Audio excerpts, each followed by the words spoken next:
now available in paperback. From the author of the critically acclaimed book The Man Crisis comes The Woman Crisis. Learn why so many women have become lost in their quest to have it all in The Woman Crisis. Get your copy of The Woman Crisis in paperback at Amazon.com and online booksellers today. One of my viewers wanted me to do another installment in the Historical Women in Crisis series. And for this installment, he wanted me to talk about Nannie Doss and Diane Downs. Now, your Nannie Doss is known as the giggling granny because she oftentimes laughed as she was confessing to these murders to law enforcement, and she's also known as the Lonely Hearts Killer because she oftentimes looked for many of her victims in the Lonely Hearts or personal sections of the newspaper. Now, your Nannie Doss is an alleged American serial killer who is alleged to be responsible for the deaths of 11 people between the 1920s and 1954.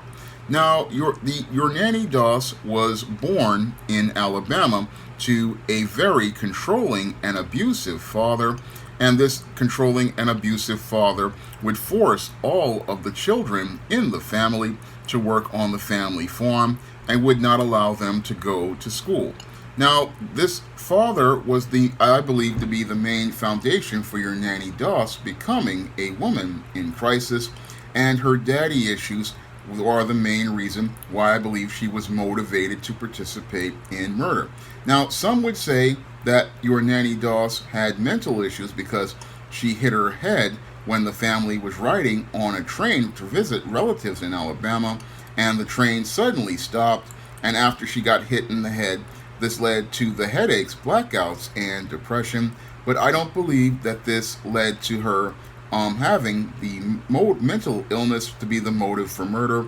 I believe the foundation for Nannie Doss being motivated to participate in these murders is because of her father issues, and because her father didn't allow her to live the life she wanted to live.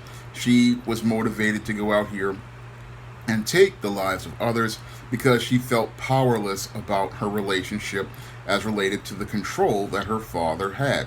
Now, your Nannie Doss, in order to escape the strictness of her father, oftentimes sat there and read lots of romance magazines that her mother had, and as she was reading them, she had this dream fantasy about having this perfect romance. And this was another one of the motives for murder that, combined with her father issues, led to her wanting to go out here and do harm to others. And the strict upbringing she had, where she wasn't allowed to be social, also was another part of what made her dysfunctional, because her father didn't allow her to go out here and socialize at dances or other social events. And because she wasn't allowed to go out and to dances and social events and wear makeup or wear clothing that would complement her body, this is what led to her having these foundations as related to the power issues that led to her becoming a woman in crisis. Now, the whole dysfunctional upbringing is one of the reasons why your Nannie Doss got involved with Charlie Braggs at 16 years old, her co-worker at a linen factory. And the reason why she got involved with your Charlie Braggs, I believe, was to get away from her controlling father and take some power in her life. And that's one of the reasons why this female predator went out here and chose this beta male, because your Charlie Braggs was the son of a single mother, and she wanted to get involved with a man she thought she could go out here and have power and control over, and be able to live the life that she wanted to live. However, your Charlie Braggs was a major league mama's boy, and as a major league's mama's boy, he basically was powerless in the relationship, and he could not be the leader in the relationship who would sweep her off her feet and allow her to have the romance that she read about in many of the magazines that her mother had. So instead of her being in a relationship where she felt like she could go out here and have that dream romance, what she wound up with was a mama's boy who took up a lot of her son's attention because he didn't set boundaries with his mother, and this mother wound up controlling the relationship. And as she controlled the relationship, instead of having the romance that your nanny doll said that she wanted, she wound up getting pregnant 4 times and wound up having 4 children. And this is what led to your nanny doss feeling so powerless that she started drinking and becoming addicted to smoking. And she oftentimes would say that both of them were having affairs. And again, both of them wound up having affairs until 2 of the daughters wound up dead from food poisoning.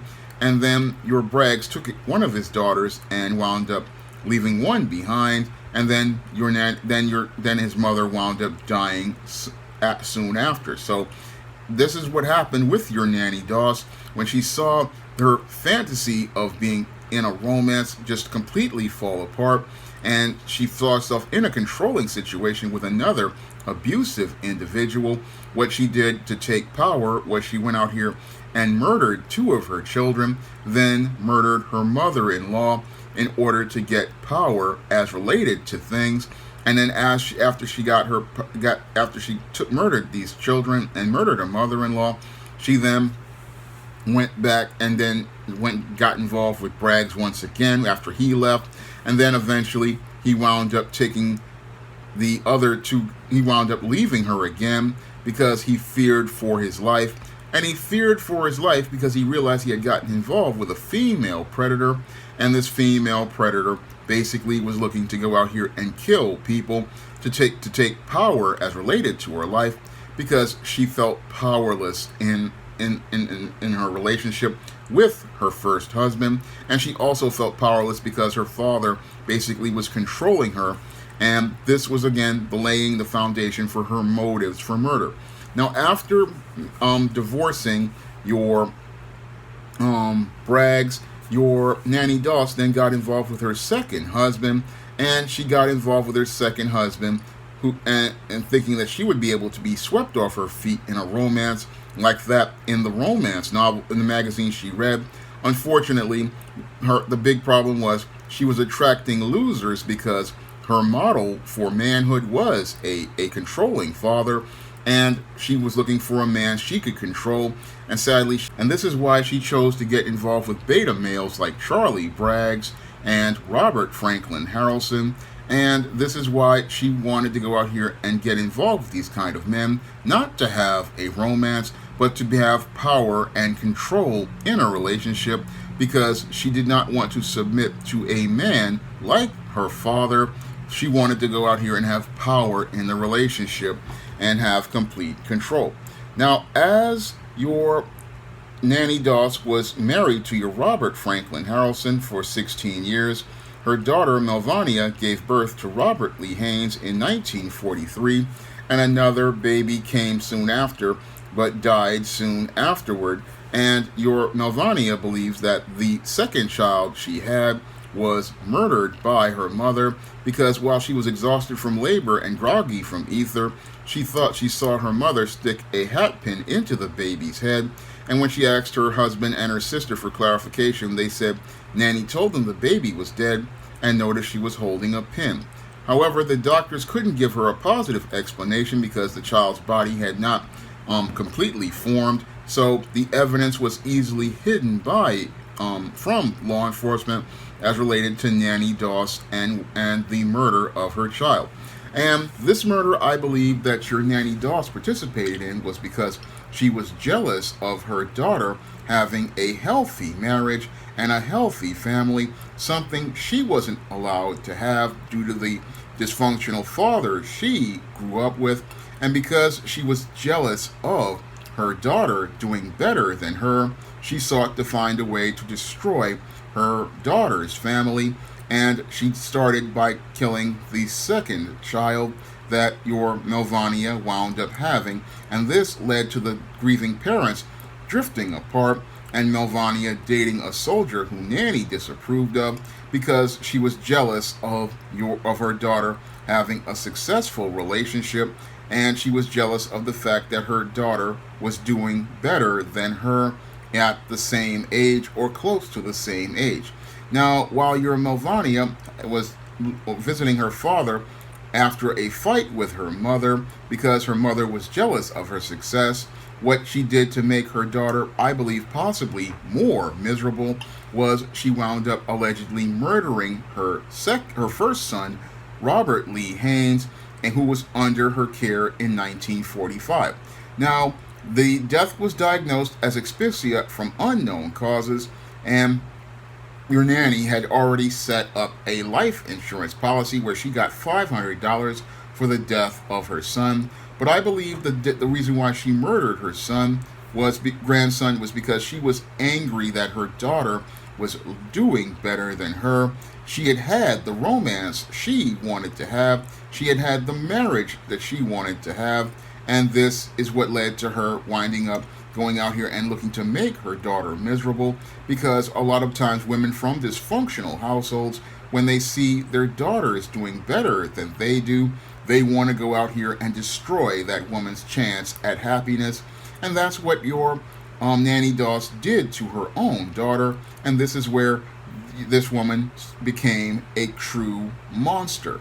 Now, in 1945, after your Harrelson allegedly sexually violated his wife, Nannie, the next day she put rat poison in his corn whiskey jar, and this is what led to his death.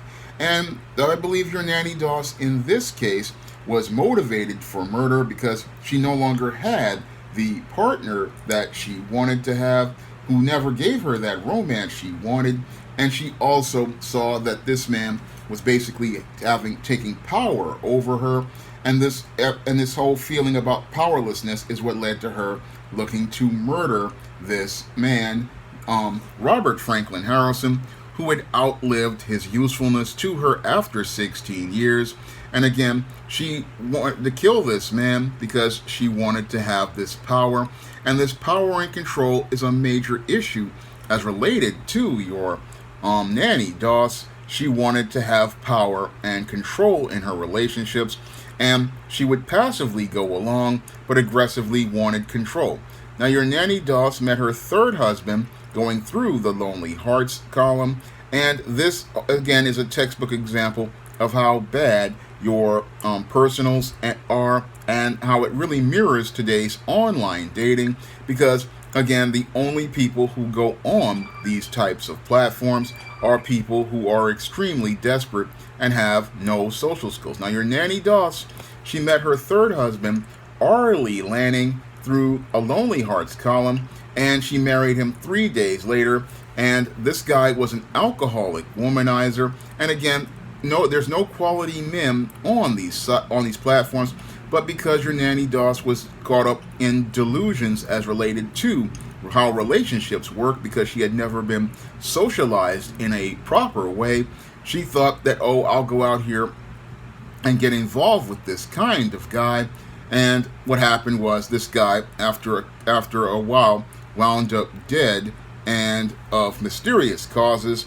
And soon after, the house burned down, and after Lanning's mother died in her sleep. So this Nannie Doss possibly wound up murdering this man, who was a part of the Lonely Hearts section. But this again shows how this woman really wanted to have power in the relationship, and she basically used this guy who was out here in the online ads, not the online ads, but the newspaper ads.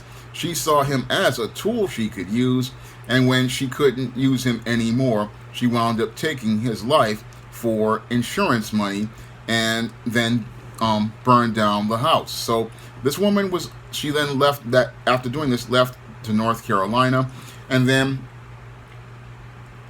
ended up in her sister's home, and then the sister of it wound up dying. And then again, another person she killed because she wanted to use as a tool. And looking for another husband, she joined a dating service, and then met another man who in a dating service. And this man was also very toxic because he was an adulterer, and this shattered her fantasy about having a romance. But the problem wasn't the romance. The problem was that this woman had been raised in a dysfunctional fashion, and because she had been raised in a dysfunctional fashion, the problem was she didn't understand that the things that her mother were reading, these romance magazines, these were not something that healthy women went out here and read, because these were fantasies. And in real life, real people did not go to the personal ads to look for other people or join dating services. No, people oftentimes met they met through family, and they met through circles of friends. And this is something your Nanny Doss didn't understand, because of the dysfunctional way she was raised in that home, and those daddy issues had her out here looking for men to control, but she could not find a man to go out here. And when things didn't go her way, she went out here looking to go out here and murder people. That's the main reason for many of her murders. She wanted to have that power of a man. She wanted to have control like a man, and she didn't want to submit to a man. She really just wanted to go out here, and when things didn't go her way, she just thought, oh, I'll just murder the family members, because this is the way she can get out of relationships that don't work to the way she wants them. So she joined the Diamond Circle Club, met Richard L. Morton, and they got married in Kansas, but he was an adulterer, and since this man was not fitting into her ideas of relationships where she could have control, she wound up going out here and murdering this man. And she also wound up murdering her mother when she came to live with them. Again, when the world was not working to Nanny Doss's fashion, what she did was go out here and look to take the lives of people. And again, she wanted to take the lives of people because life wasn't going her way. And since she couldn't have the dream life she wanted, she looked to destroy the lives of those people so she could go back and start over again.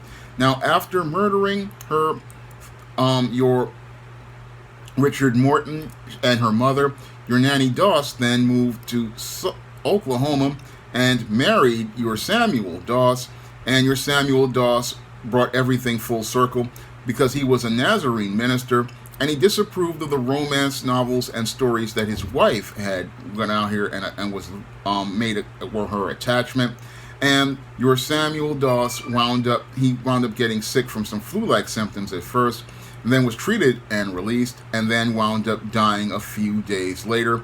And your nanny killed him in order to collect 2 life insurance policies, but that's when she made her mistake, and the doctors wound up ordering an autopsy who found arsenic in her system, and that's when your Nanny Doss was finally arrested.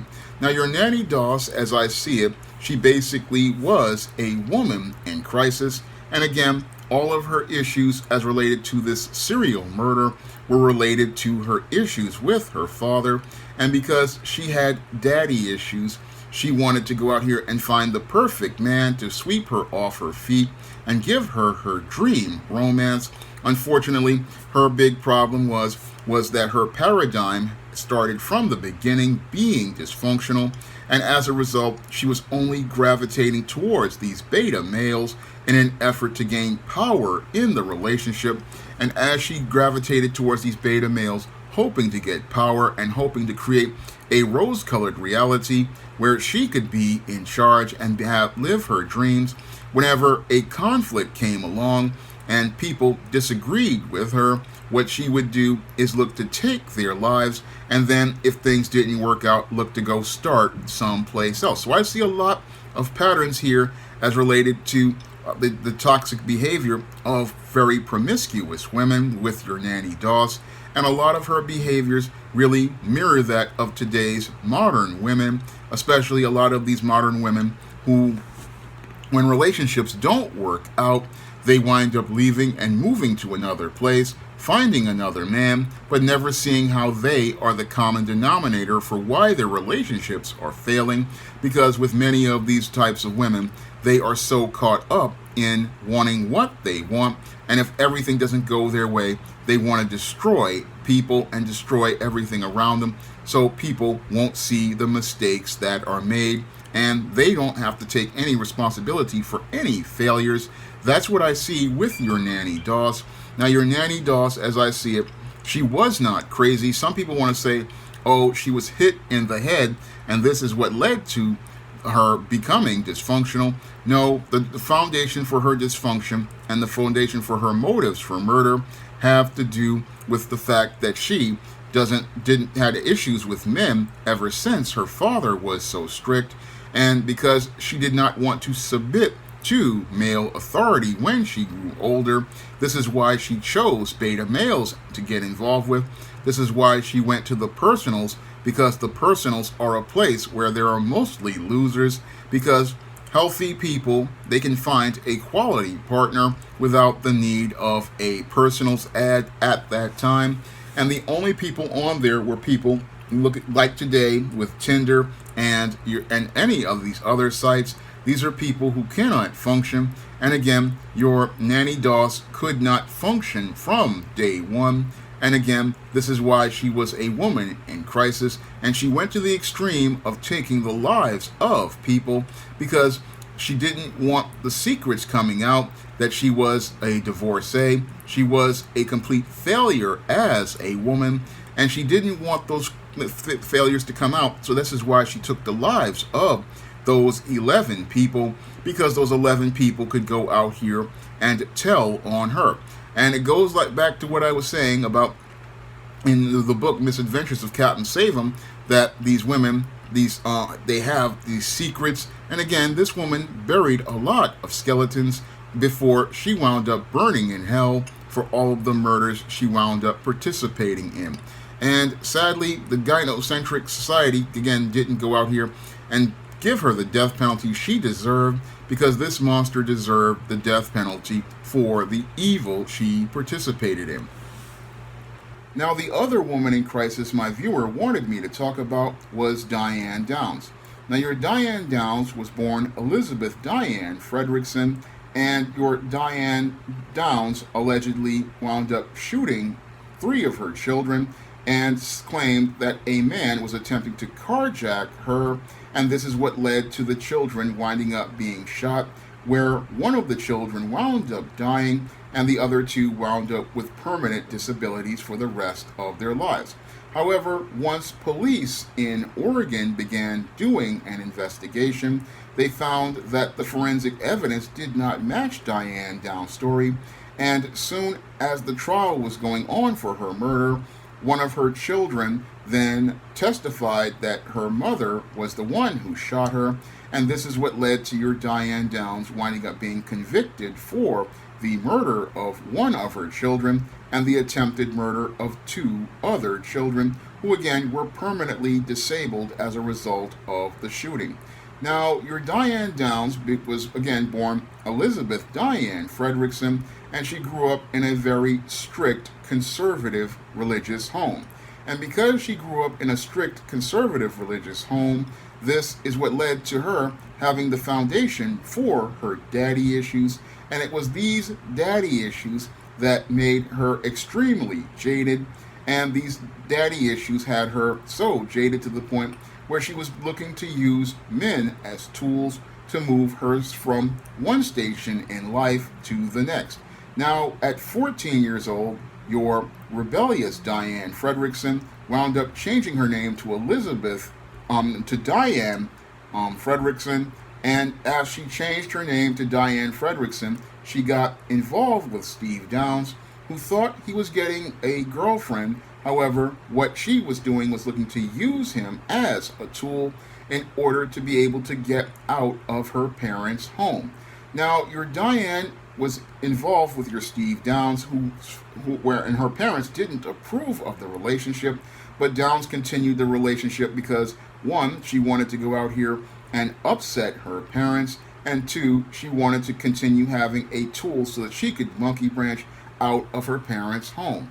Now, as this relationship was going on, she finished high school and then enrolled at Pacific Coast Baptist Bible College in Orange, California, but was expelled after 1 year and for promiscuous behavior and returned to her parents' home in Arizona.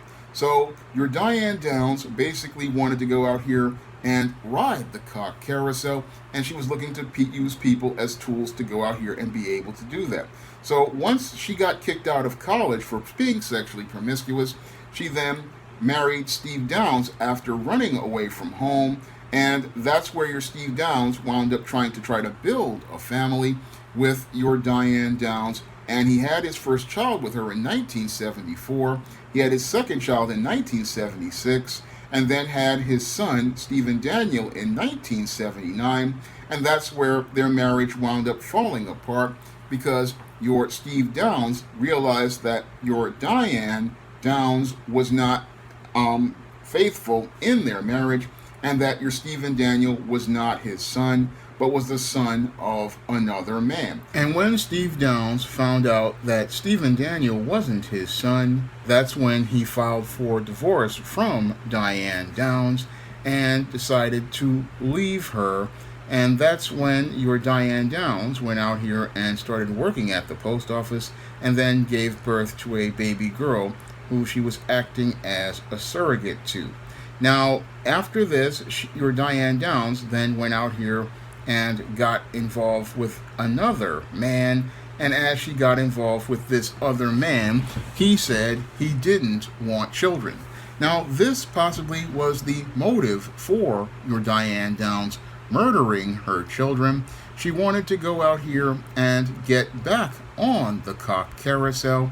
And in order for her to get back on the cock carousel, she needed to get rid of her children. So what your Diane Downs possibly looked to do was she looked to go out here and murder her children and then make it look like some sort of carjacking went on. So your Diane Downs allegedly drove her children to a location, then wound up shooting her children, and then as she shot her children, she then shot herself in the forearm in an effort to make it look like a carjacking from some stranger. However, as the police did their own investigation, they soon found that your Diane Downs' story really wasn't adding up.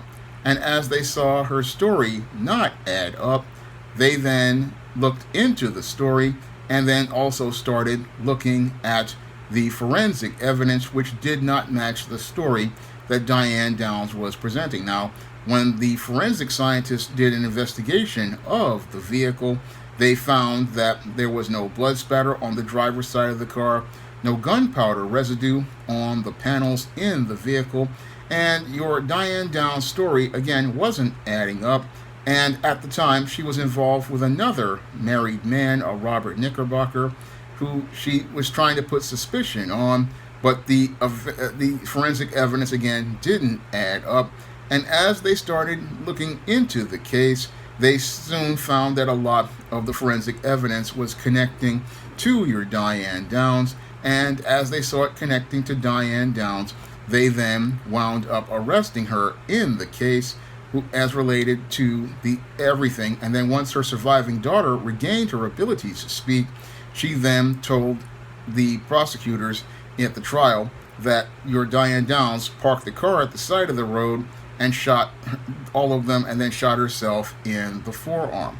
Now, your Diane Downs, after this, was convicted in 1984 and sentenced to life in prison plus 50 years. And basically, psychiatrists saw her as a narcissistic, histrionic, and antisocial, deviant sociopath.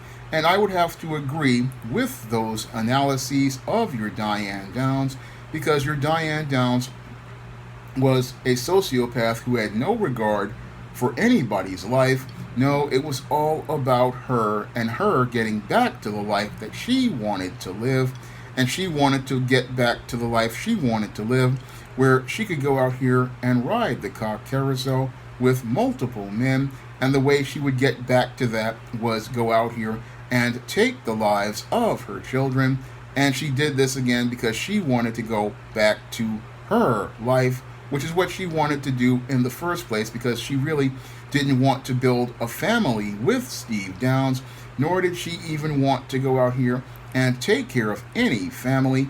No, all she wanted to do was go out here and be sexually promiscuous, and that's what Diane Downs wanted to do. Unfortunately, what happened was the evidence wound up catching up with her, and she now has caught a life in prison sentence. And when I take a critical examination of both your Nannie Doss and your Diane Downs, they are both women in crisis, and these women in crisis basically fit the pattern and profile that I talk about in my chapter, Murder and the Woman Crisis, in both of them being jaded. Moreover, they also show me what happens when a girl has daddy issues, and those daddy issues go out here and make it where these women cannot have functional relationships with men. Now, many of these women who have these daddy issues, like Nannie Doss and your Diane Downs, they go out here looking to use men as tools, and as they exercise their right to choose a man, they choose a man they can go out here and use as tools to go out here and move from one station in life to the next. Now, your Nannie Doss basically used men to have her so-called romances, but actually she was just using them as tools to get where she wanted. And when those men started to ask her to contribute to the relationship, she wound up taking their lives. And in the case of Diane Downs, she basically used her husband as a tool to get out of her parents' home. And then what she did was go out here and participate in numerous sexual affairs behind his back, and one of them wound up catching up with her as related to the son that he had, the Stephen Downs, and this is what led to her winding up divorcing her husband. And because what she really wanted to do was get on that carousel and be able to monkey branch from man to man, using men as tools to get from one station in life to the next. However, before your Diane Downs could go out here and ride that carousel, she was knocked off, but because she was out here looking to go out here and erase her family so that she could go out here and live in the smooth world and be able to get involved with other men. Same thing with Nannie Doss. She wanted to get involved with other men, and whenever things weren't working out for her in one situation in life, she would go out here and get rid of those men so that there would be no trail to follow behind her as related to her reputation. Now, both of these women have no regard for children, and they didn't really want children because children got in the way of the world they wanted to build. Now, your Nannie Doss wanted to have a world where she could have romance, and she couldn't have that romance with those children in the way. And your Diane Downs couldn't go out here and ride the carousel as long as those children were in the way. So in order for them to create the rose-colored reality and have the smooth world, they would go out here and do harm to children. And that just again shows you how evil both of these women are and how depraved these women are. But a lot of these women, again, like this, I talk about them in depth in The Woman Crisis. And both of these women are textbook examples of women in crisis. These women in crisis didn't care about the lives of anyone. All they cared about was what they wanted. And as long as they got what they wanted, they didn't care about who they hurt, even their own children. Now, in the case of Diane Downs, she destroyed the lives of her children. Her son was paralyzed for the rest of his life. His sister wound up with the inability to speak well, and eventually wound up speaking. And one daughter who she had as related to being adopted, she wound up with serious drug addiction and mental health issues as related after she tried to get involved with her sociopathic mother in an effort to try to find out what was going on with her. So that was your Becky Babcock. She tried to get involved with her mother, but then realized that she was not the same person as her mother after years of being with drug addiction and alcohol issues, because your Diane Downs was just a sick sociopathic woman, and she was a sick sociopathic woman who basically wanted to just go out here and run wild in these streets. And when she couldn't run wild, and because she couldn't run wild in these streets, she wanted to destroy the lives of others so she could get back to those streets. So in both cases, we have very sick women as related to being women in crisis. And these women in crisis had deep issues as related to men because of the numerous daddy issues that they had.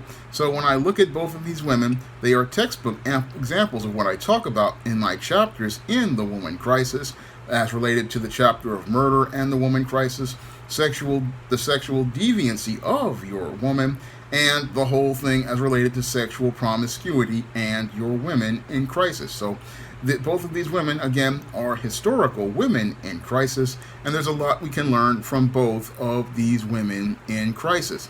Now, if you want to learn more about what leads to women becoming so dysfunctional that they become women in crisis, you can pick up my book, The Woman Crisis, on Amazon.com in paperback and Kindle format. You can also find The Woman Crisis on Smashwords, the iBook Store, and Google Play. And if you want to see me make more videos about women in crisis, you can do what my viewer did and send a donation to the Cash App or the PayPal by clicking the link in the description box. And if I know something about that subject of a woman being in crisis, I will make that video for you. That's all I have to say for this video. You can comment, rate, and subscribe. Now available in paperback and Kindle Unlimited, The Man Crisis. Learn why so many men are struggling to find their way in an increasingly gynocentric world in The Man Crisis. Get your copy of The Man Crisis in paperback and Kindle Unlimited today.